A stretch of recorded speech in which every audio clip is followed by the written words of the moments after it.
মোদীয়ে পুনৰ হাত জোকাৰি ডিঙিৰ শিৰ ফুলাই উদাত্ত কণ্ঠেৰে ক'লে অনুপ্ৰৱেশকাৰীক ভাৰতৰ ভাগ্য নিয়ন্তা হ'বলৈ দিয়া নহ'ব।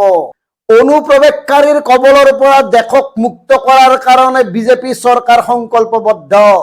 কংগ্ৰেছে ভোট বেংক হিচাপে ব্যৱহাৰ কৰি অনুপ্ৰৱেশকাৰীৰ হাতত ভাৰতবৰ্ষৰ ভৱিষ্যত গতাই দিব খুজিছিল। এই যে ক'লে, এতিয়া ভক্তসকল, আমাক গালি পৰা সকলোকে সুধিছোঁ আৰু আমাৰ প্ৰিয় দৰ্শকসকল, আপোনালোকে ভাবক, অবৈধ বাংলাদেশী বা অবৈধ নাগৰিক বা অনুপ্ৰৱেশকাৰী এই সকলৰ মাজত কি পাৰ্থক্য আছে?